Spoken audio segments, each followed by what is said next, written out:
Aí, certinho? Bom, me ouvem tudo certinho, gente? Natália, Bárbara. Bom, vamos começar a reunião de hoje, então, a monitoria em especial. Bom, a monitoria de hoje, ela vai ser em específico para a avaliação integrada de vocês, tá bom? Então, a gente vai fazer um resumão geral de tudo que a gente viu no começo da monitoria, no meiozinho dela e no final também. Então, vai ser um resumão, a gente vai pegar tudo hoje. Eu também vou trazer algumas dicas para vocês do que possivelmente vai cair na prova. Então, fiquem até o final para vocês poderem ver. E se não conseguirem ver, obviamente vai estar disponível no YouTube depois. E se vocês fiquem à vontade para poder passar para os colegas de vocês isso, tá bom? Mas vamos lá.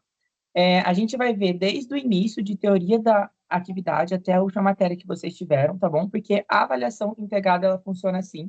Ela é cobrada toda a matéria, desde o primeiro dia de aula até o último.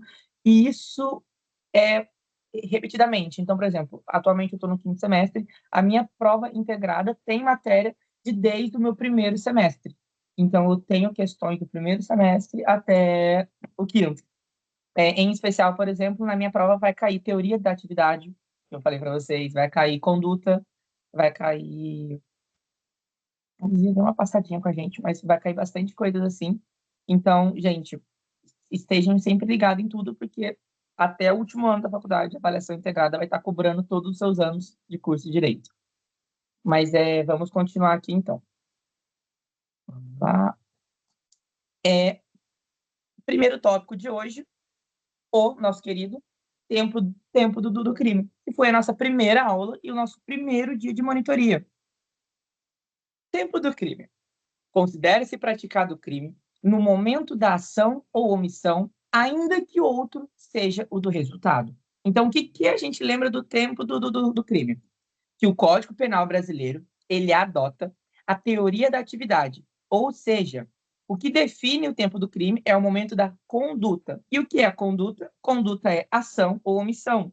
E a gente já viu isso também e vai ver um pouquinho mais ali que eu vou retomar aqui com vocês. A ação é o quê? O ato de fazer, né? Agir, ação. A omissão é o quê? A omissão é quando eu devia e podia fazer aquilo, mas não fiz. Dando aquela recapitulazinha. Então, o Código Penal brasileiro adota a teoria da atividade, o momento da conduta, define o tempo do crime, independentemente de quando o resultado ocorra. Ou fato, a gente o quê? Diferencia da teoria do resultado e a teoria da ubiquidade. A teoria do resultado é ao contrário, que é o quê? No caso, né, ia considerar no tempo do resultado. E da ubiquidade é misto, né? É tanto no da conduta, tanto quanto no resultado. Mas o Código Penal brasileiro adota a teoria da atividade. Considera-se praticado o crime no momento da conduta. Perfeito. Eu trouxe um detalhezinho aqui muito legal. Eu vou trazer bastante tópicos que talvez vocês não tenham estudado, mas isso é para poder instigar vocês ao que vocês vão ver. A teoria do resultado, ela é adotada no lugar do crime. Ou seja, quando a gente está falando de onde aconteceu o crime, é adotado o resultado que teve. Mas eu não vou entrar nesses tópicos agora, mas é só para poder instigar vocês a que o direito ali acaba tendo essas outras portas. Aí eu trouxe aqui uma das exceções e a importância disso. A imputabilidade, e é o quê? Define se o agente era maior de 18 anos no exato momento da ação. Ou seja, a gente adotando a teoria da atividade, a gente consegue ver quando ele era maior ou menor de 18. Ou seja, com esse fato, a gente vai considerar se ele praticou um crime ou se ele praticou um ato infracionário. Ou seja, João cometeu um ato infracionário aos 17 anos. Porém, o resultado desse ato infracionário, ele completou 18. Ou seja, a pessoa morreu, por exemplo, quando ele já tinha 18 anos. Ele cometeu um crime ou um ato infracionário? Um ato infracionário. Por quê? Porque o momento da ação foi quando ele tinha 17 anos. Ou seja, um ato infracionário e não um crime. Mesmo que no resultado ele tenha 18 anos, ele vai ser julgado como menor, como um ato infracionário. Nos crimes permanentes ou continuados, aplique-se a lei nova mais grave se vigente antes da cessação da permanência. Aqui é algo bem mais específico, mas eu trouxe só para, novamente, instigar e ver você, e vocês a procurar e a se interessar em ver que há coisas e coisas que o direito penal e essas teorias se aplicam diferente, entendeu? Mas vamos dar continuidade, porque o foco principal aqui é vocês saberem que o Código Penal brasileiro adota a teoria da atividade, que é considere-se praticado o crime no momento da conduta, ok? Ação ou omissão. Continuando aqui, o famoso conflito das leis penais no tempo. Vamos lá. E um princípio que eu quero que vocês levem até o 5º ano, hein? Nunca se esqueçam. Princípio da irretroatividade em princípio constitucional. A lei penal não retroage, salvo beneficiar o réu. Entendeu? A lei penal não retroagirá, salvo beneficiar o réu. Ou a lei penal retroage apenas para beneficiar o réu. Artigo 5º, inciso, não lembro, 55. Não, é 15. Se é 15, não, XL, não lembro. Artigo 5º da Constituição. E vamos aqui falar sobre os conflitos das leis penais no tempo. Abolitio criminis, a nova lei deixa de considerar o fato como crime, extingue a punibilidade e cessa os efeitos penais da condenação. Ou seja, era crime, não é mais crime. Retroage. E retroage como? A gente já falou disso, lembram? Quando o adultério deixou de ser crime, as pessoas que estavam cumprindo pena de adultério, as pessoas que estavam presas por adultério, as pessoas que estavam em processo de adultério, foi totalmente extinguida a punibilidade ali. Acabou o processo, as pessoas foram soltas, o crime não existe mais. Isso retroage porque vai beneficiar o réu. Então, abolitio criminis, um crime deixa de ser crime. Ou, se vocês quiserem uma linguagem mais jurídica, um fato típico passou a ser atípico. Perfeito? Lembrando, retroage. Novatio legis in melius. Lei nova, que sem excluir o crime, ou seja, o crime ainda existe, traz qualquer benefício ao agente, ou seja, penas menores, nova causa de extinção, geralmente é a pena que reduz. Ou seja, beneficiou o réu. Se beneficiou o réu, retroage. Pessoas que estão cumprindo pena naquele crime vão ter ali feito o seu cálculo para poder ver o quão a sua pena vai ser baixada. Algumas pessoas acabam já cumprindo e já são liberadas. E as pessoas que cometerem um crime a partir daquele dia já vão ser julgadas com a nova lei do Novation Legis, ok? Lembrando, gente, tudo isso, todas essas partes, tem o que a gente chama de vacatio legis. E o que é o vacatio legis? O tempo da publicação da lei e a sua entrada em vigor. Geralmente, a lei traz em seu texto corrido ao final o tempo de vacatio legis. Se a lei não trouxer no seu texto corrido o tempo do vacatio legis, automaticamente são 45 dias de vacatio. Perfeito? Vamos dar continuidade, isso é só um adendo para a gente poder se lembrar que tudo isso de lei tem ali o seu vacatio legis interno. Perfeito? Novatio legis impégius, aqui já é o contrário. Lei nova que agrava a situação do réu. Ou seja, ao contrário do melius, ela piora um crime que já existe, aumentando a pena, tirando causas de extinção. Aqui, no caso, ela não retroage, porque ela não vai beneficiar o réu. Só vai ser utilizado dessa lei a partir da sua entrada em vigor. Ou seja, as pessoas que cometerem o crime a partir da entrada em vigor dessa lei já piorada, vamos dizer assim, serão julgados com essa nova lei. As pessoas que anteriormente cometeram um crime antes da entrada em vigor dessa lei são julgadas pela outra lei. Por quê? A lei não retroagirá salvo para beneficiar o réu. Novatio legis incriminadora. Ela é ao contrário do abolitio criminis. Palavra jurídica. Um ato atípico passa a ser um ato típico. Ou seja, lei nova que passa a considerar como crime fato anterior atípico. Ou seja, não era crime e agora é crime. Um exemplo do que não era crime e agora é crime, não vou lembrar agora, mas basicamente algo que não era crime passou a ser crime. Lembrando, não retroage porque não beneficia o réu. Ou seja, só vai ser válido a partir da sua entrada em vigor. As pessoas que cometerem ali o crime, né, o novo crime, vamos dizer assim, serão julgadas a partir daquela data em vigor dela. Ok? Tranquilo também. Tempo do crime, leis penais no tempo, os conflitos, tranquilo. Matéria, ó, mão com açúcar, chuchu, beleza. Vamos continuar aqui, ó. Aqui, ó, trouxe uma outra coisinha para vocês, ó. As leis excepcionais e temporárias. Aqui é diferente, entendeu? Gente, esse meu slide tem bastante coisinha para induzir vocês a querer ver um pouquinho mais, tá bom? Mas assim, não foquem nisso agora. Foquem na avaliação integrada para poder gabaritar ela, porque de verdade, gente, é possível, tá bom? Bom, vamos lá. Agora eu vou falar da conduta. Mas aqui eu trouxe uma coisinha diferente. Aqui eu trouxe só um estudo, assim, mas eu vou falar o que a gente já sabe de conduta, ok? Conduta, ação e omissão. Ação, quando a gente vai e faz o crime. Omissão, quando a gente devia e podia, mas não fez. E quando que ele devia e podia?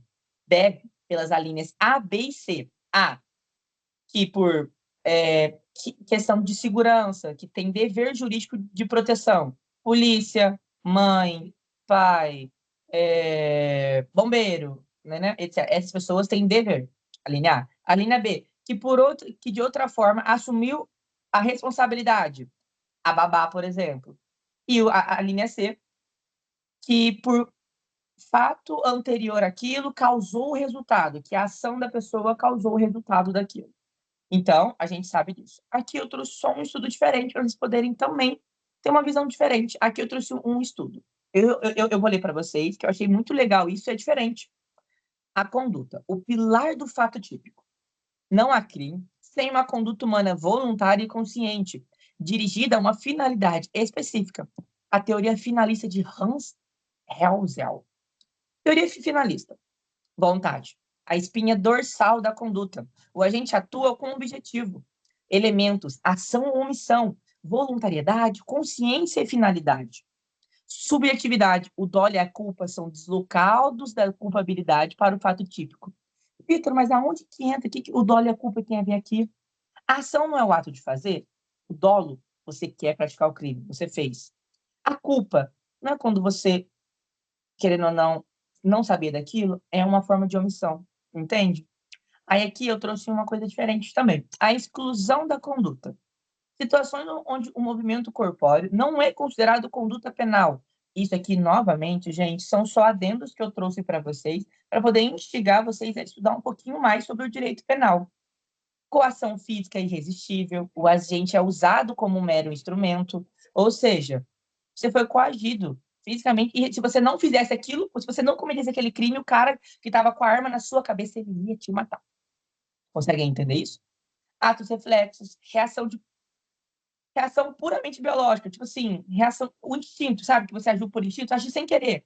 Tipo assim, o corpo agiu, estados de inconsciência, sonambulismo, hipnose profunda ou desmaio. Essas pessoas não estão conscientes de si mesmas para poder saber que elas estavam cometendo tal coisa. Olha que legal. Olha como o direito penal ele atinge vários desses outros tópicos também, não só o que está fisicamente na lei. Muito legal, né? Bom, vamos falar agora do nosso famoso dolo e culpa. Bom, então, do primeiro tópico que a gente trouxe lá do início, que foi tempo do crime, teoria da atividade, conduta com ação e omissão, a gente viu tudo e estamos craque. Então, vamos recapitular aqui. Tempo do crime, o Código Penal brasileiro adota a teoria da atividade. Teoria da atividade é o quê? Considera-se praticado o crime no momento da conduta. Perfeito. Conflitos das leis penais no tempo. Princípio constitucional, a irretroatividade. A lei não retroagirá, salvo para beneficiar o réu. Artigo 5º da Constituição. Perfeito. Quais são os 4 conflitos de lei penal? Abolitio criminis, um fato típico passa a ser atípico, ou seja, é crime, não é mais crime, não é mais crime. Novatium legis in melius, já existe o crime, mas o crime é melhorado. Como assim melhorado? A pena é diminuída, acrescenta novos casos de extinção de punibilidade, melhora a lei. Novatio legis impégimus, piora a lei, aumenta a pena. Então, vamos voltar aqui e abolitio criminis, novatio legis incriminadora. Não é crime e passa a ser crime. É um fato atípico e passa a ser um fato típico. Ou seja, abolitio criminis, retroage. Novatio legis immelius, retroage. Novatio legis impédios, não retroage. Novatio legis incriminadora, não retroage. Ou seja, nós temos quatro conflitos. Desses, 2 retroagem e desses outros 2 não retroagem. Perfeito? Conduta, ação e omissão. Ação, o agente agiu para poder fazer aquilo, e omissão, o agente deixou de fazer quando ele devia e podia fazer algo. Mas quando que ele devia? Pelas alíneas A, B e C. A linha A, que por obrigação jurídica tem que ter tem ali o dever de segurança, pai, mãe, policial, bombeiro. A linha B, que por outro meio assumiu a responsabilidade daquilo. E a linha C, que por conta da sua conduta, resultou ali no resultado. Perfeito? Essas 3 alíneas. E agora, dolo e culpa. Bora lá. O crime é doloso por regra, a culpa é excepcional e exige previsão legal expressa, hein? Vamos lá, então. Dolo. Quando a gente pensa em dolo, a gente pensa na vontade. A gente sabe que a pessoa quer praticar aquele crime. Mas no dolo, a gente tem 2 tipos de dolo. O dolo direto. O agente quer o resultado e direciona a sua conduta para atingi-lo. Ou seja, vontade mais consciência. Ou seja, eu quero te matar e eu vou te matar. Eu quero te matar e vou lá praticar o ato de te matar. Dolo eventual. O agente prevê o resultado como possível e assume o risco de produzi-lo. Tanto faz. A assunção do risco. Esse tanto faz é o famoso foda-se, eu vou cometer esse crime. Assim, se ele morrer. Foda-se se ele morrer. Entendeu? É isso. Basicamente é isso. A pessoa assume o risco de produzir aquele resultado. Não está nem aí. É o tanto faz. Então, dolo, direto, quero praticar e vou praticar. Dolo eventual, pode acontecer isso, mas eu não estou nem aí se isso acontecer. Perfeito. Culpa. Culpa. Vamos lá. Culpa é consciente. O agente prevê o resultado. Um detalhe muito legal aqui é, na culpa, o resultado ele é previsível. O homem modelo, ele é dado como ali que é previsível o resultado na culpa. Porém, há ali as suas divergências. Na culpa consciente, o agente prevê o resultado, mas acredita sinceramente que ele não ocorrerá devido às suas habilidades. Novamente, o resultado é previsível, mas a pessoa espera sinceramente que isso não vai acontecer. Na culpa inconsciente, o resultado é previsível, mas o agente sequer previu por falta de cuidado. Por exemplo, a culpa traz para a gente ali, a omissão em geral, traz para a gente ali a negligência, a imprudência e a imperícia, que são atos de descuidados. A pessoa agiu por negligência, a pessoa agiu por imprudência e a pessoa agiu por imperícia. Vitor, e o que é isso? Resumindo em fato, negligência fez, não pensou e fez errado. Imprudência fez sem saber fazer. Tipo assim, fez não devendo fazer. Aquela coisa não era para mim fazer, mas eu fiz. E imperícia, eu não tenho o conhecimento bastante para poder fazer isso. Negligência, fiz por fazer, eu não devia ter feito. A imprudência, eu não devia fazer, mas eu vou fazer. Eu fiz ali, entendeu? E imperícia, eu não tenho o ensino, o cuidado bastante para poder fazer, mas fiz. Mas isso não é o foco. O foco aqui é culpa consciente, a gente prevê o resultado, mas espera sinceramente que não ocorra. Culpa inconsciente, o agente prevê o resultado, mas o resultado é previsível, desculpa, mas o agente sequer previu, por falta de qualquer outra coisa, ele não imaginava que isso ia acontecer. Perfeito? Dolo e culpa. Dolo, então, recapitulando, dolo direto, o agente quer o resultado e pratica. Dolo eventual, o agente não está nem aí para o resultado que vai acontecer. Culpa consciente, o agente prevê o resultado, mas espera que não aconteça. Culpa inconsciente, o resultado é previsível, mas o agente sequer previu que isso poderia acontecer. Perfeito, simples, fácil, tranquilo também. Então, até agora, matéria clean, matéria lisa, matéria que a gente teve lá nas primeiras aulas, que foi super tranquilo de se lembrar. Vamos continuar aqui, então. o nosso querido préter-dolo, o nosso crime híbrido, né? Vamos lá. O que é o préter-dolo? É o dolo no antecedente, e culpa no concedente, no consequente, no resultado. Vamos lá. Ou seja, eu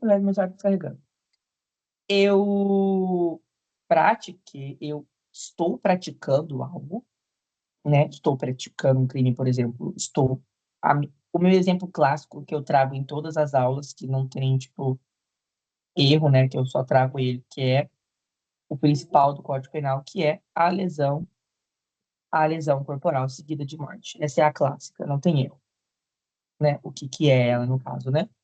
O agente tem o dolo de ferir a vítima, mas, devido à agressão, a vítima cai, bate a cabeça e morre. Então, ele teve dolo para bater, mas culpa na morte dela. Ou seja, o préter-dolo é isso. Dolo na conduta e culpa no resultado. Conceito e natureza. Vou ler aqui para vocês poderem ter aquela relembrada. O agente quer praticar um crime mais grave, mas acaba produzindo um resultado mais grave ainda, seja por negligência, por imprudência ou imperícia. Vocês conseguem ver que a imprudência, a negligência e a imperícia está ligada em tudo, porque ela é ligada a isso, ela é ligada à omissão, ela é ligada à culpa, e como tem culpa no préter-dolo, automaticamente elas também são trazidas para cá. Então, por exemplo, há casos que vocês, talvez ela traga ali, ó, o médico por negligência, tal coisa. Você já consegue pensar ali que talvez seja uma culpa, uma omissão. Você já começa a pensar nisso, entendeu? Mas continuando, a punição é baseada no resultado mais grave, mas o tipo de culpa, o que influencia na dosimetria da pena. Olha que legal. Trouxe para vocês aqui algo que vocês vão aprender um pouquinho mais para frente, que a gente chama de o processo trifásico, como que é o nome? O processo trifásico, que é o quê? A dosimetria da pena, basicamente. 1. Circunstâncias judiciais. 2. Atenuantes e agravantes. E 3. Causas de aumento e diminuição de pena. Isso aqui vocês vão aprender um pouquinho mais para frente. Mas quando diz dosimetria da pena, é nesse momento que a gente pensa, é para poder somar a pena base. Perfeito? Vamos lá. Ali, ó. Eu trouxe para poder ali, ó. Se houvesse dolo, vontade na morte, o crime seria homicídio. Ou seja, se aquela pessoa que bateu nela e depois ela morreu ficasse comprovado que, na verdade, ela já queria matar ela, não aconteceria o préder-dolo. Automaticamente a pessoa seria processada por homicídio. Então, recapitulando o préder-dolo, culpa no antecedente, dolo no antecedente e culpa no consequente. Ou seja, dolo na conduta e culpa no resultado. Eu queria praticar algo, mas pratiquei outro consequentemente. Mais grave. Queria algo menos grave, pratiquei algo mais grave. Queria um crime menos grave, mas deu resultado de um crime mais grave. Préter-dolo. Simples também, tranquilo. Vamos dar continuidade. Erro de tipo. Aqui começou a matéria que o monitor de vocês, dessa matéria adiante, o monitor não gosta. Erro de tipo ainda é tranquilo, é fácil, mas a partir daqui é uma matéria que eu passei raiva estudando no direito penal. Isso aqui, princípio da territorialidade, da extraterritorialidade, as leis penais, né, no lugar do crime também, que eu não gostava, mas não é difícil, e eu vou falar para vocês como que eu aprendi. Vamos lá. Conceito. O que é o erro de tipo essencial? O agente incide sobre um elemento constitutivo do tipo legal, ele não sabe o que está fazendo. Vamos lá, um exemplo. Um caçador que atira em um arbusto, achando ser um animal, mas atinge uma pessoa. Um exemplo aí. Mas, Vitor, que erro é esse? Esse daqui, na verdade, é o erro de tipo acidental. O erro sobre a pessoa. Lembra? Acho que na penúltima monitoria, eu trouxe isso para vocês. A pessoa, confundiu a pessoa. No caso aqui, ele confundiu, achou que era um animal, por exemplo. Mas aqui, no caso, o erro de tipo entre uma pessoa, vamos usar um exemplo melhor, né? Que tá aqui, ó. sobre a pessoa. A pessoa é semelhante, né? É que eu trouxe esse exemplo do caçador, mas falando que era um animal, mas atinge uma pessoa. Mas geralmente é bem difícil. Mas vamos lá, vamos continuar. Um erro inevitável. O que é um erro inevitável? Ele ocorre quando qualquer pessoa agindo com diligência normal em si mesmo, ou seja, qualquer pessoa cometeria aquele crime. Por exemplo, um exemplo besta. Eu tenho um guarda-chuva e a Natália tem um guarda-chuva igual ao meu. E a gente, na sala, deixa o guarda-chuva no mesmo local. E quando eu vou embora, eu levo o guarda-chuva da Natália embora e ela fica com o meu. E a gente ninguém percebeu um do outro, mas por algum mero detalhe deu para perceber depois que, na verdade, era o guarda-chuva um do outro. Ali, querendo ou não, teve um furto completamente aleatório, vamos dizer assim. Mas é um erro que qualquer pessoa cometeria, porque os objetos, por exemplo, são completamente idênticos. Ou seja, exclui o dolo e a culpa, sendo um fato atípico. E o erro evitável? Vamos lá. O evitável é que o agente erra por falta de cuidado ou negligência. Mas o erro poderia ser evitado, sim. O homem médio, ele consegue prever o erro no evitável. Mas o homem médio no inevitável não consegue. Aqui no evitável, ele exclui o dolo. Mas permite a culpa, se prevista. Por que se prevista, Victor? Porque a culpa, há crimes em que a culpa é aceita. A culpa só é prevista em certos crimes. Então, não são todos os crimes que têm culpa, gente. Então, tem que ver se naquele crime tiver culpa e se é possível utilizar dela. Perfeito? Tranquilo também. Erro de tipo essencial, evitável e inevitável. Evitável. O homem médio consegue ter evitado aquilo. No inevitável, o homem médio não prevê aquilo. No evitável, exclui o dolo, mas permite a culpa se prevista em lei, ou seja, se o crime tiver a forma culposa. E no inevitável, exclui o dolo e a culpa, porque é um fato totalmente atípico que não poderiam acontecer. Vamos dar continuidade agora sobre o erro tipo acidental, o que eu falei antes. Erro sobre o objeto e erro sobre a pessoa. Vamos lá.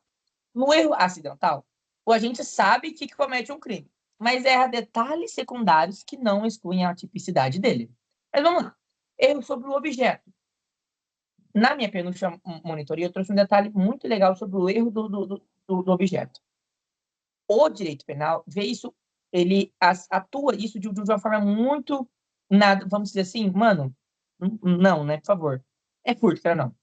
Eu quero furtar um relógio de ouro, mas eu vou lá e furto um relógio de prata por engano. Eu não cometi furto do mesmo jeito? Aqui é isso, entendeu? Furto, furto. Ali, ó. O agente confunde a coisa que pretende subtrair ou atingir. Exemplo, o agente entra em uma residência para furtar um relógio de ouro, mas acaba levando um de latão por engano. O agente responde como se tivesse atingido o objeto principal, o relógio de ouro. Porém, ele furtou de qualquer modo. Ou seja, furto, furto. Entendeu? Aqui não tem nada diferente. No erro sobre a pessoa, sim. O agente confunde a vítima pretendida com outra pessoa física. O agente quer matar o seu pai, mas atira em um vizinho que possui compleição física semelhante. Ele e o seu pai são idênticos, estatura, musculação, corpo, altura, tipo assim. Entendeu? Tem toda essa questão. Efeito. Não se consideram as condições da vítima real, mas sim da vítima virtual. Ou seja, a pessoa que cometeu esse crime vai responder como se tivesse matado o seu pai, não o vizinho. Mas por quê, Victor? Porque existem agravantes essa palavra? Isso, existem agravantes em cima disso. Mas quais tipos de agravantes? Quando você mata antecedente, cônjuge, cônjuge, ou seja, se eu, por exemplo, tivesse tentado matar meu pai, mas eu matei o meu vizinho, eu vou responder como se eu tivesse matado o meu pai, e isso me dá uma agravante por ser o meu antecedente, entendeu? O... Então, esse é o foco. Ele é atingido, a vítima virtual, quem eu queria ter praticado o crime, e não a vítima real, que foi quem eu matei. Ok? Eu sou sobre a pessoa, tranquilo também. E eu sobre o objeto, a princípio, tranquilo também. Vamos dar continuidade. Aberratio ictus e aberratio criminis. Aqui, o principal diferencial aqui que eu trouxe nas últimas monitorias é como é o físico e o outro é o mental, vamos dizer assim. Um tem mais a falha do físico e o outro tem mais a falha no mental. Mas vamos lá. Aberratio ictus. Erro na execução. O agente, por acidente ou erro no uso dos meios, atinge pessoa diversa da pretendida. Vamos lá. Exemplo. Atira em A, mas por má pontaria, atinge B, que estava ao lado. Ou seja, o físico ali, a mão, e o olho, a má pontaria, fez eu atingir outra pessoa do que a que eu queria. Aberratio ictus. Responde como se tivesse atingido a vítima pretendida. A mesma coisa do erro sobre a pessoa. A mesma regra. Vai ser sempre a vítima virtual. Você vai responder como se tivesse praticado o crime contra a vítima virtual e não a real. Ok? Aberratio criminis. Resultado diverso. Ou o mental, por exemplo. O agente quer atingir um bem jurídico, exemplo, patrimônio, mas atinge outro, a vida. Exemplo, atira pedra para quebrar a vitrine e praticar o roubo, mas atinge e fere um pedestre, causando lesão corporal, por exemplo. Aqui é diferente, eu trouxe um outro exemplo, entendendo para vocês, mas assim, aqui é basicamente você quer praticar um e acaba praticando o outro, entendeu? Mas de forma inconsciente, a mente não... Por exemplo, ele jogou a pedra e não esperava que ele fosse atingir o cara.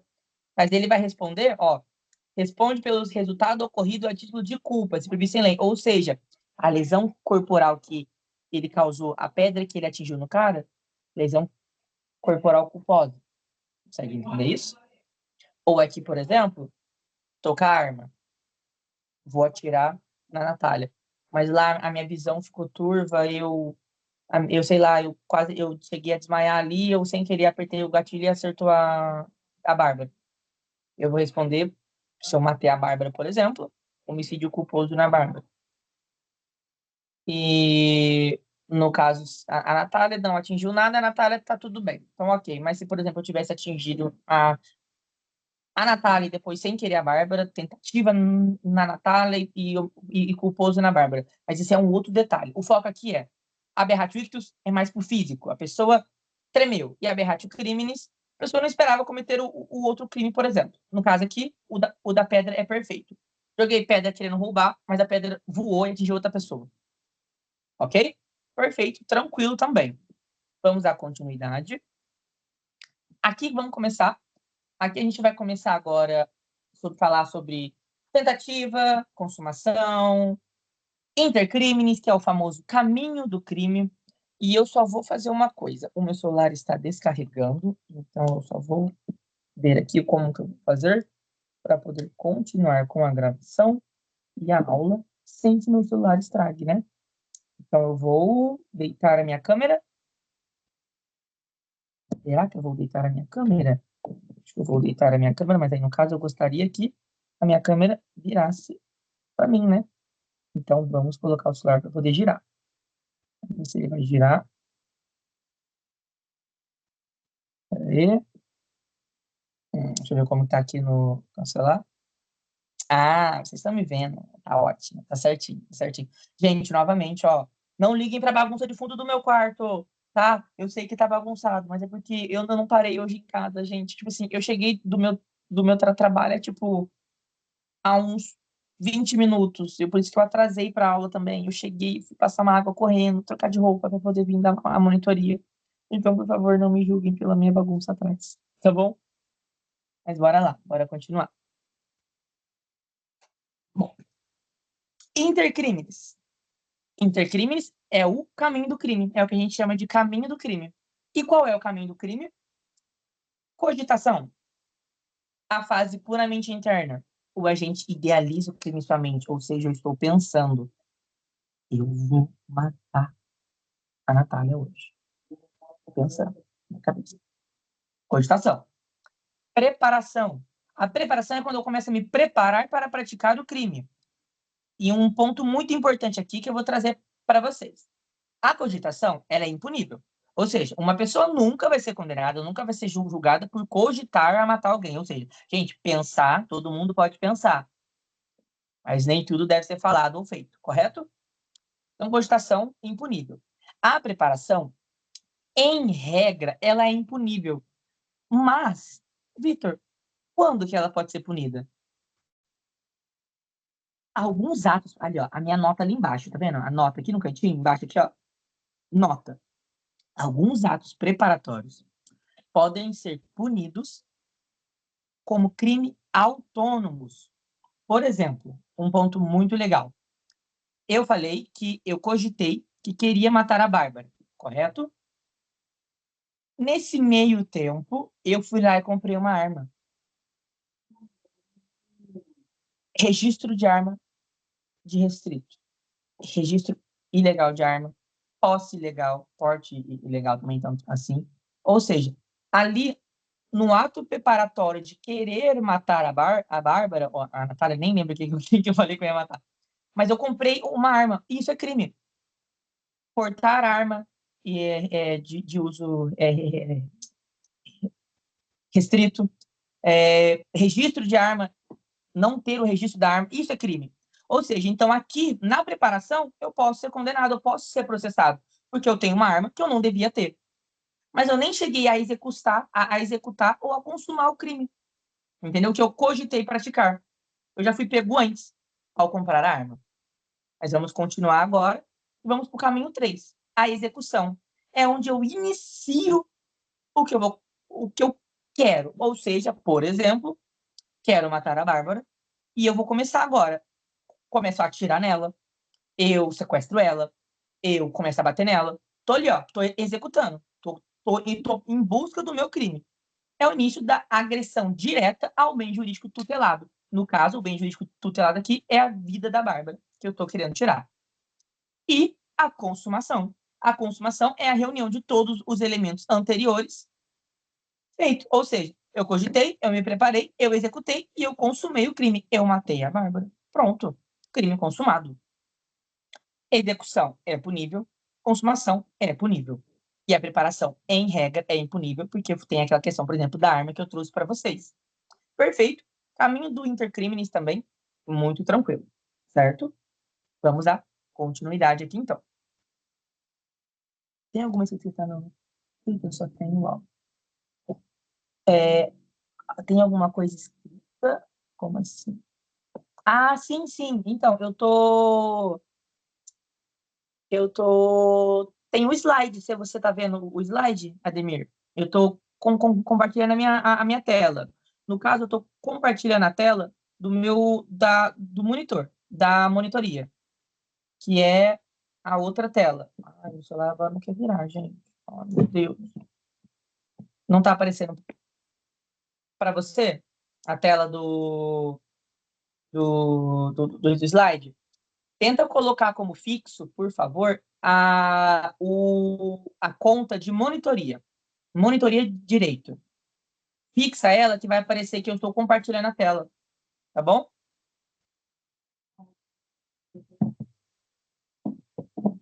Deixa eu aqui agora virar a tela do meu celular. Isso. Virei. Aí. Deu certo? Ademir, você está conseguindo ver o slide? Agora sim, está aparecendo. Obrigado. Aí, que bom, que bom, que bom, então. Vamos lá, então. Vamos dar continuidade. Está aparecendo aqui cogitação, preparação, é isso? Isso. Entrou em crime consumado e tentado, é isso? Isso mesmo, certinho. Perfeito, Tá bom. então. Boa noite a todos vocês. Obrigado pelo auxílio. Eu sou meio fraquinho nessa expertise de nova comunicação, tá bom? Imagina, Ademir, fica tranquilo. Vamos lá, que a gente está aqui para poder ajudar todo mundo. Bom, dando continuidade agora, crime consumado e tentado. Crime consumado é basicamente o que eu falei para vocês sobre o caminho do intercrime. O que é um crime consumado? Quando ele reúne todos os elementos de sua definição legal. Passou por todo o caminho do intercrimes. teve a cogitação, teve a preparação, teve a execução e, por fim, foi-se consumado o crime. Então, vamos lá. A consumação representa o crime pleno em todos os seus elementos. A tentativa é a execução interrompida por fatos externos. Consumação. Artigo 14, inciso 1. Disse o crime consumado quando nele se reúnem todos os elementos de sua definição legal. Nos crimes materiais, ele exige a produção do resultado. E nos formais, basta a conduta. Então, vou trazer para vocês 2 tópicos novos aqui que eu não trouxe em aula. Não sei se a Luzia já chegou a falar também. Crime material. Para o crime ser material, ele precisa do resultado. Crime formal, basta a conduta. Ou seja, para o crime poder ser material, ele tem que ter o resultado. Mas para o crime ser formal, ele basta a conduta, basta ter a ação ou a omissão ali. Ou, no caso, por exemplo, a arma. Basta eu comprar a arma,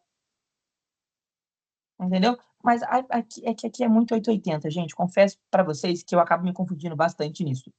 Porque preciso do resultado, mas eu não comprar arma também não seria o resultado? Então é material? Ou é formal? Eu sou bem confuso com isso também. Mas em regra e em tese, é o quê? Material, resultado, e formal, conduta. E na prática, vocês conseguem diferenciar isso, confesso para vocês. Na prática e nos exemplos é muito mais claro isso. Vocês conseguem ver isso. Nossa, esse crime precisa do resultado, e tem que ter. Então, ele é um crime material. Esse crime basta a conduta, então é um crime formal. Vocês conseguem diferenciar isso na hora. Então, fiquem em paz que com o decorrer dos anos, vocês vão vendo isso. E agora, a tentativa. Disse o crime tentado quando iniciada a execução, ou seja, gente, um crime, ele tem a possibilidade de ser tentado a partir da execução, tá bom? Esta não se consuma, ou seja, o crime tentado, ele se inicia na execução e se mantém nela, ok? Não houve a consumação, porque se tivesse ocorrido a consumação, seria um crime completo, correto? Não faz sentido um crime ser tentado na parte da consumação, porque se ele se consumou, ele é um crime. Não tem como tentar um crime que já está consumado, um crime que já aconteceu. Então, a tentativa se inicia na execução e fica nela. Essa não se consuma por circunstâncias alheias à vontade do agente. E quais são essas circunstâncias alheias do agente? Arrependimento eficaz e desistência voluntária, que eu vou trazer para vocês logo no slide seguinte. Exige o dolo de consumação e o início de atos executórios idôneos. Aqui é só uma parte a mais. Vamos dar continuidade. Aqui. Espécies de tentativa. A classificação de tentativa baseia-se no quanto o agente conseguiu agir e no impacto físico sobre o objeto ou a vítima. Ou seja, a tentativa aqui, ela é julgada do tanto que ele praticou, do tanto de atos executórios que ele teve durante a terceira fase, que é a execução. Ok? Vamos lá. A tentativa perfeita, acabada ou crime falho. A Luzia deve ter trago para vocês o crime falho, como segundo nome. Tentativa perfeita ou crime falho. O agente, ele esgota todos os meios de execução que tinha à sua disposição, mas o resultado não ocorre, por causa da lei. Eu trouxe para vocês anteriormente por causa da lei. Perfeito? Ele usou todos os atos possíveis. Por exemplo, eu gastei todas as balas da minha arma e a pessoa não morreu. Ok? A tentativa imperfeita. O agente é interrompido durante a prática dos atos executórios sem conseguir esgotar o seu potencial ofensivo. Ou seja, eu tenho bala ainda, estou atirando, porém o policial vai lá e retém a minha arma.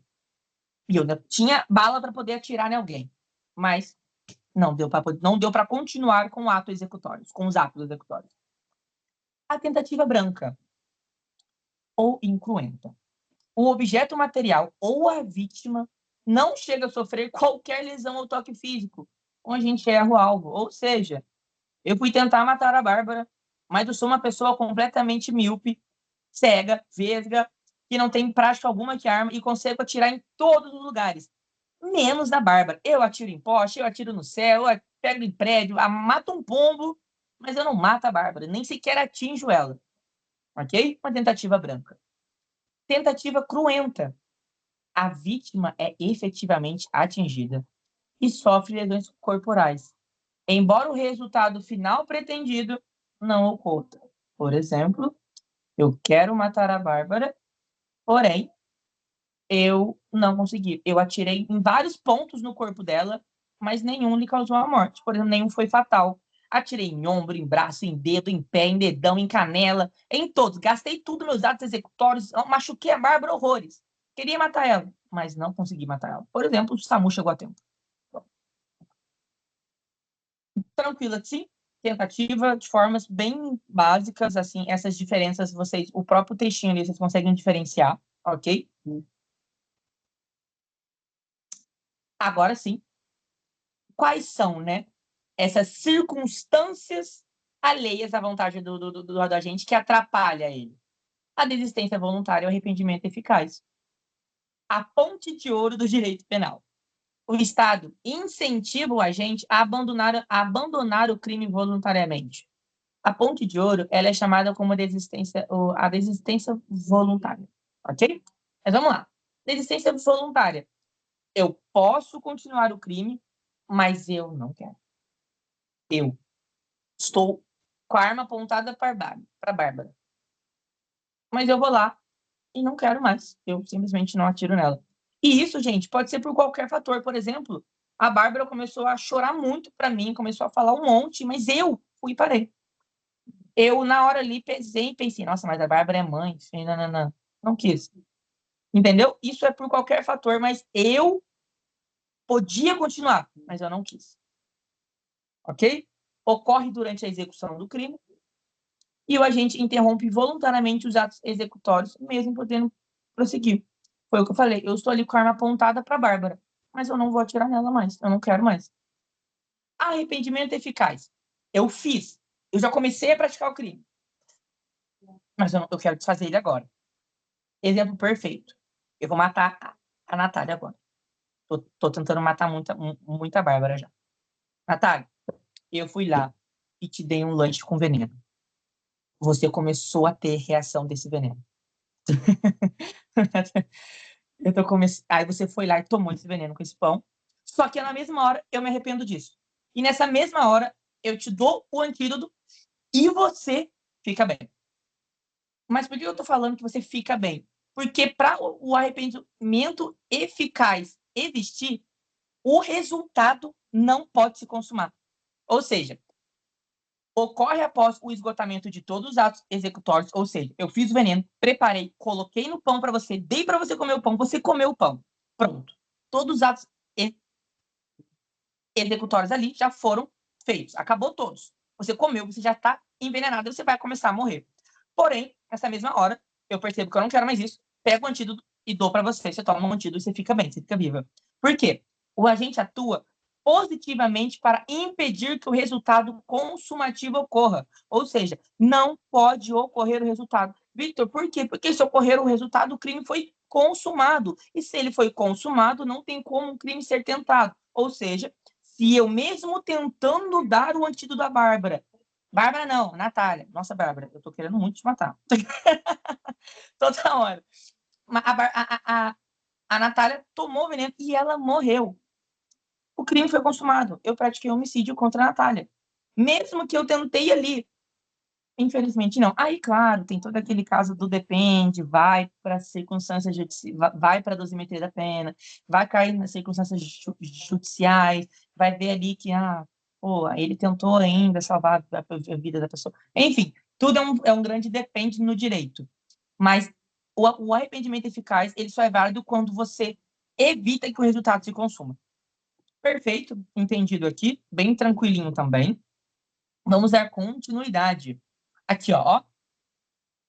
O agente não responde pela tentativa, responde pelos atos já praticados. Ou seja, por exemplo, se na desistência voluntária eu bati aqui foi a Bárbara. Eu tava com a arma apontada para a Bárbara, mas antes de eu estar com a arma apontada para a Bárbara, eu dei murros nela, causando lesão corporal gravíssima, por exemplo, ou grave. É ali eu vou ser, né, julgado pelos atos praticados, ou seja, pela lesão corporal. E na Natália, a mesma coisa. Mesmo que eu tenha prevenido, mesmo que eu tenha impedido o resultado de se consumar, aquele veneno possivelmente entrou no corpo dela e feriu algum órgão ali dela, causando, querendo ou não, algo interno dela que machucasse. Ou seja, eu vou ser julgada ali pelo ato, por exemplo, de eu já ter praticado. Né? No caso, eu machuquei ela ali internamente, por exemplo. Legal, né? Diferente isso. Mas é basicamente isso. Agora aqui, eu trouxe para vocês essa estrutura do crime. Para poder ser crime, o fato tem que ser típico, tem que ter ilicitude, tem que ser olhada a sua culpabilidade. Mas vamos lá. O conceito analítico de crime exige a presença cumulativa de 3 substratos para a configuração do delito. Ou seja, o fato tem que ser típico, ele tem que ser ilícito e tem que haver ali a culpabilidade. A pessoa tem que ser culpável. Mas vamos lá. Fato típico. Conduta, ação ou omissão humana. O resultado, a modificação no mundo exterior. Nexo causal, elo entre conduta e resultado. E tipicidade, enquadramento na lei penal. Aí, Vitor, calma, você falou um monte de coisa, mas o que é fato típico? É o que está na lei, o que é crime. O que está previsto no nosso Código Penal brasileiro. Um fato típico é o que está ali. É um crime. Prontinho. Isso é um fato típico. O que está previsto no Código Penal brasileiro, no Código Processual brasileiro, etc, etc. Entendeu? Fato típico, crime. Ilicitude. Contrariedade da conduta ao ordenamento jurídico. Excludente, legítima defesa, estado de necessidade e estrito cumprimento do dever legal. Tá. Ilicitude. O que é ilicitude? É ilícito. É algo ilícito. É que é algo que na lei não se deve fazer. Por exemplo, usar drogas. É um ato ilícito, dependendo da droga, correto? É um ato ilícito. Mas também tem os atos lícitos. Por exemplo, remédio. Remédio é um tipo de droga, mas é uma droga lícita. É uma droga que não puxa fato típico. Mas a droga ilícita puxa o fato típico. Consegue ver isso? Legal, né? Ah, Vitor, mas tem ali uns excludentes. Claro, legítima defesa, por exemplo. É ilícito eu matar alguém, mas se eu matei essa pessoa em prol da minha vida, ela estava tentando me matar e eu matei ela. Calma. Legítima defesa tem todos uns requisitos muito, muito bem especificados, ok? Tem toda a questão. Você não pode, por exemplo, se o cara está tentando me matar na palmada, eu não posso pegar uma arma e atirar nele falando que foi legítima defesa. Tem que ter essa questão também. Se ele tá tentando me matar com uma arma, eu tenho todo o direito de só conseguir uma arma ou pegar a arma dele e atirar, ok? A legítima defesa é algo mais detalhadozinho. Quando vocês forem estudar, vocês vão conseguir ver isso. Mas é basicamente isso. O ato é lícito, mas é um ato lícito por um ato ilícito. No caso, ele sobressai e perco, e no caso, não é, eu perco, né, o ato ilícito. Entendeu? Culpabilidade.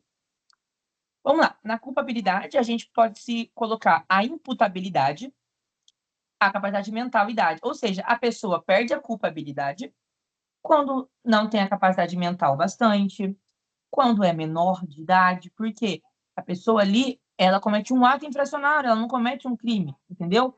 A culpabilidade dele, a culpa, a pessoa praticar aquilo é mentalmente não legal, né? Não é possível, vamos dizer assim. E a idade, a pessoa não é um ser humano completo ainda, vamos dizer assim. Mas, gente, uma coisa diferente. Tem tanto intriga interna, tipo assim, de psicólogos e estudantes de direito, estudantes de psicologia, que trazem assim, mas quando que uma pessoa é madura o bastante para poder distinguir de tais coisas? Quando que o desenvolvimento humano, mental, a pessoa consegue... Tem todos os estudos assim disso, tipo assim, nossa, se torna algo completamente irritante. Mas é bem legal, porque tipo, tem todo... As pessoas trazem bastante coisas. A consciência. Potencial consciente da ilicitude. Ou seja, uma pessoa, por exemplo, que não tem capacidade mental, ela não vai conseguir distinguir de algo lícito ou ilícito, entendeu? Ela não tem a consciência disso. Entendeu? Ou seja, ela já é imputável, consequentemente já puxa ali pela consciência dela. Será que ela é consciente bastante para poder entender que aquilo é ilícito, que aquilo é um fato típico, que aquilo é crime? Consegue entender isso? Exigibilidade. Exigibilidade de conduta diversa. Ou seja, conduta, ação ali ou omissão mesmo, entendeu? Uma pessoa que é imputável, que não tem consciência do crime que está praticando, ela realmente fez ela agiu, ela fez a conduta, a ação por fazer, mano, tipo, ela queria, é todos os estudos, entendeu? Mas a culpabilidade é isso, é mais isso mesmo, eu tô trazendo para vocês. A capacidade mental e não mental, menor ou não é, ele tem consciência do que ele tá fazendo, ele deve ser julgado, ele tem culpa desse crime. Legal, né? Bom, vamos dar continuidade. Crime impossível. Crime impossível é legal, né? Um crime que é impossível de ser praticado. Mas como assim? Calma, vamos lá. Não se pune a tentativa quando, por ineficácia absoluta do meio ou por absoluta impropriedade do objeto, é impossível consumar-se o crime. Tá, mas o que é isso? Calma, vamos lá. Ineficácia absoluta do meio. O instrumento utilizado pelo agente é totalmente incapaz de produzir o resultado pretendido. Exemplo, tentar matar alguém com uma arma de brinquedo ou com açúcar achando que é veneno. Bobo esse exemplo, né? Mas calma aí, vou dar um exemplo melhor para vocês. Vou matar a Natália agora de novo, que eu acho que a Bárbara já morreu muito hoje. Natália, eu tô apontando para você uma arma novamente e eu apertei o gatilho, mas a arma não atirou. Eu apertei de novo, eu apertei várias vezes o gatilho, mas a arma não atirou. E ficou comprovado por perícia, por laudo, por tudo, que aquela arma, na verdade, nunca sequer funcionaria. Aquela arma nunca sequer atiraria uma bala. Crime impossível. Ineficácia absoluta do meio. Eu sei que é estranho a gente pensar que, sendo que o outro é em propriedade absoluta do objeto, mas é porque o objeto aqui é, na verdade, outra coisa. É uma pessoa, por exemplo. Mas calma aí, foca no ineficácia do meio. Ou seja, o meu meio para te matar, Natália, era a arma. Só que essa arma sequer nunca funcionaria. Nunca funcionaria. Então, mesmo que eu tivesse apertado o gatilho várias vezes, mesmo que ela tivesse carregada completamente cheia, mas ela nunca atiraria. Um crime impossível. Legal, né? Diferente. E o que é a impropriedade absoluta do objeto? O alvo da conduta, pessoa ou coisa, é totalmente inadequado para sofrer a lesão pretendida ou crime. Por exemplo, atirar contra um cadáver acreditando que a pessoa está viva. Por exemplo, cheguei em casa, olho lá pro sofá, revoltado, matar a Bárbara agora. Tá a Bárbara deitada no sofá. E eu tô revoltado com a Bárbara, eu não aguento mais, eu quero matar a Bárbara pra mim acabou. A Bárbara tá deitada no sofá, eu pego a minha arma e atiro contra ela. Diversas vezes. Atirei tudo na Bárbara, na cabeça, tudo. Mas aí eu vou reparar, e ficou comprovado por laudo, que a Bárbara já estava morta antes mesmo de eu chegar em casa. Ela morreu por asfixia. Ela morreu por alergia. Mas ela já estava morta. Crime impossível. Eu não matei a Bárbara. A Bárbara já estava morta. Ah, Vitor, e vilipêndio ao cadáver? São outro crime, são outro detalhe. Então, vamos estar tirando essa dor de cabeça por agora, tá bom? Mas assim, eu não vou ser julgado por homicídio ali. Eu não matei a Bárbara. A Bárbara já estava morta. Como que eu vou matar alguém que já está morto? Legal também, né? Bom, tranquilo até agora, gente? Tranquilo? Então, que tal a gente dar uma recapitulada do que a gente viu de ponto principal?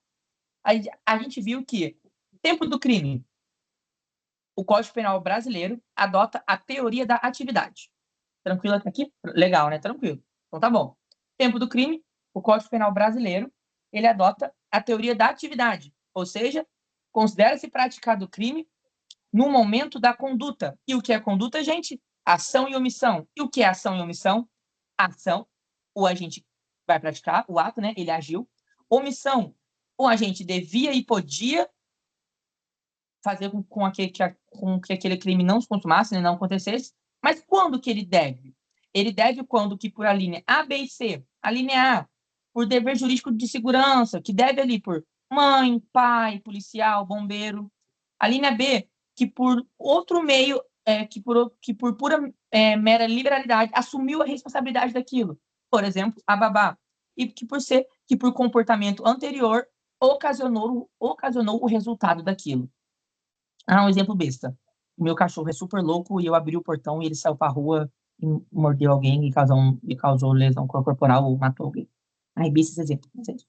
Ok? Dando continuidade, conflito de leis penais no tempo. Temos 4, mas antes de ver as 4, quando a gente pensa em conflitos de leis penais no tempo, tem que vir automaticamente princípio da irretroatividade. E o que é ele? A lei não retroagirá, salve para beneficiar o réu. Perfeito? Entendendo isso, a gente volta para os 4 conflitos. Abolitio criminis, um fato é crime e passa a não ser crime mais. Ou seja, retroage, porque vai beneficiar o réu. Não era crime e agora não é mais. Princípio do novatio legis in melius. A crime já tem um crime e esse crime é melhorado. Melhorado como, Victor? A pena é diminuída, houve ali novas causas de extinção de punibilidade, ou seja, retroage. Por quê? Porque beneficia o réu. Aqui já não. Novatio legis impégios. O crime piorou. Poxa, a pena aumentou, diminuiu as causas de extinção de punibilidade, piorou. Se piorou para o réu, não retroage. Novatio legis incriminadora. Um fato que não era crime, agora é crime. Ou seja, piorou, né? Agora é crime. Não retroage. Agora que eu vi, obrigado por falar que eu explico bem. Agora que eu vi no chat. Bom? Então a gente sabe isso. A gente sabe que tem 4 conflitos. 2 beneficiam o réu e retroage, e 2 não. Dando continuidade a isso, eu não lembro depois disso que a gente viu. A gente viu depois de... Praeter dolo. Praeter dolo. Quero praticar um crime, mas acabo praticando outro. Quero praticar esse crime de forma dolosa, mas acabo praticando outro de forma culposa. Tranquilo. Quero um crime, mas pratico um mais grave, porém de forma culposa. Quero um crime na forma dolosa, mas, consequentemente, de forma culposa, acabo cometendo um crime pior. Erro de tipo, inevitável. O homem modelo não esperava aquilo. Qualquer pessoa poderia cometer aquele crime, ou seja, exclui o dolo e a culpa e se torna um fato atípico. Evitável. O homem modelo prevê, sim, que aquele erro poderia ter sido evitado, porém, ele exclui o dolo e ele é punível na forma culposa, se, previsto em lei, o crime tiver a sua forma culposa. Dando continuidade, erro de tipo acidental, sobre o objeto e a pessoa. Sobre o objeto, eu quero furtar um relógio de ouro, mas eu furto um relógio de prata. Eu furtei do mesmo jeito, ou seja, furto da mesma coisa. Furto. Tranquilo. O Código Penal vê isso como... Eu vejo, por exemplo, como algo idiota. Não tem como eu querer furtar um objeto e furtar outro e é furto do mesmo jeito. Eu, sobre a pessoa, eu quero matar alguém, o meu pai, mas eu mato o meu vizinho, que é o exemplo, que é completamente semelhante ao meu pai. Porém, eu respondo como se eu tivesse matado o meu pai. Sempre vai ser considerado o fato praticado contra a vítima virtual, que é a vítima com quem você pretendia fazer aquilo, ok? Sempre. É regrinha. Continuando, aberrato ictus. O aberrato ictus é que, por exemplo, da forma física, eu queria atirar em A, mas eu atirei em B porque eu estava tremendo, minha mira é ruim, a pontaria ruim.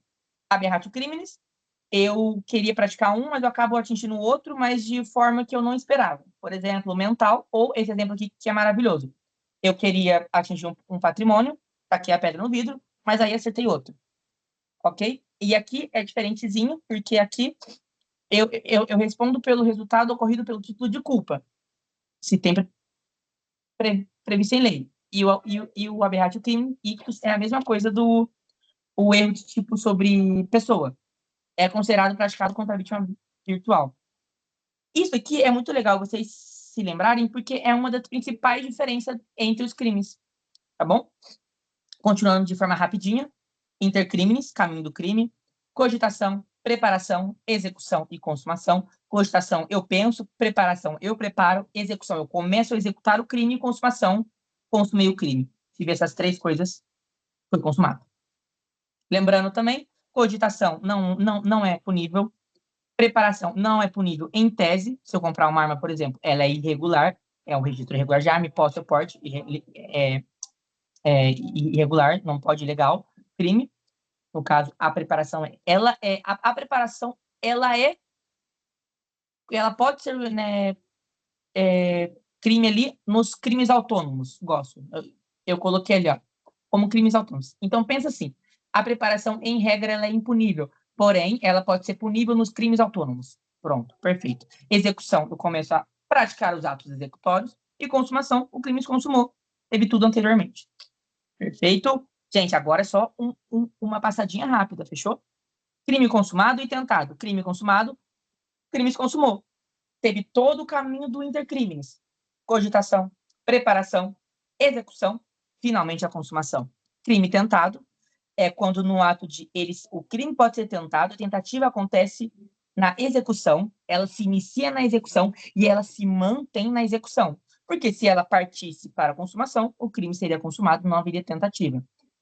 Na tentativa, acontece ali que o crime não se consuma por circunstâncias alheias à vontade do agente. E quais são elas? Vou pular direto aqui essas partes de tentativa, tá bom, gente? Porque não faz muito sentido eu falar agora. Vou direto para a desistência voluntária e arrependimento eficaz. Desistência voluntária, eu posso continuar com o crime, mas eu não quero. Vou matar o Ademir agora. Ademir, eu estou apontando a arma para você, mas eu não quero mais. Eu não quero mais te matar. E eu parei ali na hora. Arrependimento eficaz, eu já fiz o crime, mas agora eu quero desfazer ele. Vou matar a Bárbara de novo agora. Tá bom, Natália.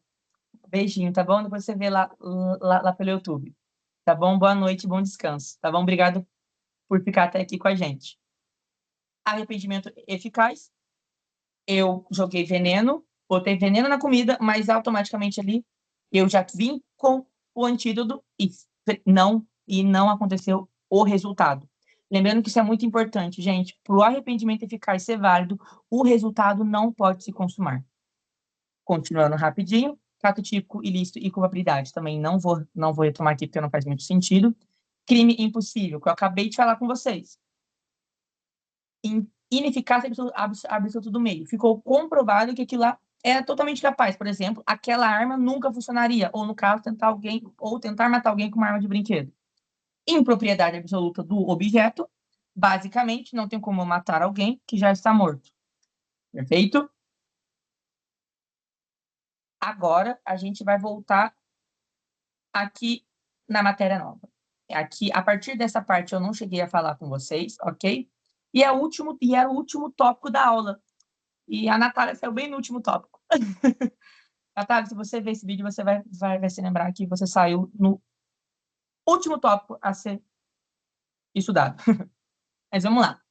A teoria da tentativa, ela tem a objetiva versus a subjetiva. E vale se lembrar que aqui, o Código Penal brasileiro, a gente adota a teoria objetiva, ok? Teoria subjetiva, ela foca na vontade criminosa, no ânimo do agente. O que importa é a intenção de violar a norma, independentemente do perigo real causado. Ou seja, a pena da tentativa seria igual à pena do consumado. Mas não faz sentido. Vitor, mas por que não faz sentido? Porque a tentativa já traz que um crime tentado ele é diminuído de 1/3 a 2/3 dos atos, entendeu? Ele é diminuído de 1/3 a 2/3, porque ele só é visto ali os atos que foram preparados, os atos que foram feitos, entendeu? Então não faz sentido, que é o que a gente adota aqui, ó. A teoria objetiva foca no perigo real causado ao bem jurídico. A punição justifica-se pela probabilidade de dano efetivo ao objeto protegido. A pena da tentativa, ela é menor da pena do consumado. ela vai ser diminuída, ela vai ser menor mesmo, entendeu? Simples, né? Rápido, prático. Era o tópico mais curtinho da aula. E, para a gente poder finalizar a nossa revisão de hoje, é basicamente isso. A gente falou sobre a aplicação da lei, trouxe o tempo do crime, que é a teoria da atividade, a retroatividade penal, né, que ela é benéfica ao réu, para poder garantir isso. A gente trouxe os elementos do crime, a conduta de ação e omissão, e o dolo e a culpa. A gente trouxe o erro de tipo é essencial, com o evitável e o inevitável. E, gente, aqui, desculpa, eu nem falei para vocês aqui, A teoria adotada no Brasil é a objetiva temperada, que foi a que eu te falei, né? A teoria objetiva. Pune-se a tentativa com pena reduzida, mas reconhece a atividade no crime. Legal, né? Bom, voltando, eu trouxe para vocês o erro de tipo essencial, o evitável e o inevitável, o erro de tipo sobre o erro de tipo acidental, o objeto e sobre a pessoa, e essa exclusão da responsabilidade é julgada apenas pelos atos praticados, né? E trouxe o caminho do crime, o intercrimes, falando sobre a consumação, a tentativa, a espécies, o tentado, o não tentado, quando que se consuma e quando que se é praticada a tentativa. E eu finalizo a monitoria de hoje, tá bom? Se alguém tiver alguma dúvida, alguma coisa. Hoje foi, acho, a nossa monitoria mais extensa, né, em questão de aula. E agora, finalizando aqui, tem alguma dúvida? Gostariam de fazer alguma pergunta? Porque eu vou trazer aquele extra que eu falei para vocês. Deixa eu ver. Obrigado, meu querido. Imagina, gente. Obrigado eu. Eu vou trazer só para vocês que eu tive, assim, a informação, o acesso, tá bom? Então, fiquem aqui comigo só para poder finalizar. Eu vou abrir aqui com vocês o meu caderno, em específico o meu caderno de Direito Civil, e eu vou dar um zoomzinho numa coisinha aqui que eu quero que vocês guardem. Deixa eu ver se está na minha próxima folha. Tá na folha. Aqui, Isso daqui que eu quero que vocês vejam comigo, gente. A prova integrada de vocês, esse é um segredo que vocês não podem contar para ninguém, hein? Só quem vai ver a minha monitoria aqui vai ficar sabendo, e vocês, estou brincando, podem falar para seus amigos. Gente, na primeira prova de vocês, a sua questão discursiva vai ser de TGE, ok? E o que vai cair? Aqui, no caso, gente, isso aqui é o meu, tá bom? Vitor, isso aqui é a minha coisinha. Sucessão, isso aqui é o meu. Mas os seus aqui, A discursiva de vocês, gente, vai ser de TGE. Geralmente são duas discursivas. Uma é de alguma matéria, ok, da faculdade, no caso de vocês vai ser de TGE, e outra, por exemplo, é de conhecimentos gerais, uma coisa mais humana, diferente. Ou pode ter duas discursivas da matéria, mas eu não posso dar certeza para vocês. O que eu posso trazer para vocês hoje, que é certeza, é que vai ter uma questão discursiva de TGE. Então, estudem TGE para a prova integrada de vocês, que se cair a discursiva, vocês já vão saber fazer, ok? E esse era o extra que eu queria trazer hoje, que foge ali do direito penal, que foge da matéria. Mas é isso. Muito obrigado pela presença de todo mundo, tá bom? Bárbara, Natália, Ademir, o pessoal do YouTube também. Muito obrigado por assistir até aqui. Tenha uma boa noite. Vitor, tá bom? Oi. Antes do boa noite aí, você falou da discursiva do TGE, e eu só entrei depois, né? Entrei atrasado. Por acaso vai ter discursiva também de penal? Então, a princípio, que eu saiba de informar, não. Se vocês tiverem, eu posso te dar que uma dessas discursivas vai ser de TGE, e geralmente é muito difícil ter discursiva de penal, tá bom? Porque até hoje, por exemplo, eu estou no terceiro ano, no quinto semestre, nunca aconteceu de ter. Teve, na verdade, eu acho que teve no semestre passado, que não foi nem, ela nem perguntou exatamente, por exemplo, como se fosse um crime, foi algo mais teórico mesmo. Mas, a princípio, não. Tá bom. Eu vou te falar, vai ter uma de TGE, e possivelmente a segunda questão vai ser essa que eu falei sobre conhecimentos gerais. Algo mais humano, por exemplo, sustentabilidade, uma coisa mais ambiental, sociedade, entendeu? Geralmente é isso. Mas uma Tá de bom, TGE, obrigado. tá bom? Era isso? Valeu, obrigado. Imagina, Era então. isso, obrigado. Boa noite. Continua assim, viu? Tá valendo. Obrigado, hein? Imagina. Tchau, tchau, gente. Tchau, Bárbara. Tchau, Ademir. Tchau. Obrigado, viu? Tchau, tchau, gente. Vou atualizar aqui. Tá na gravação. Sim.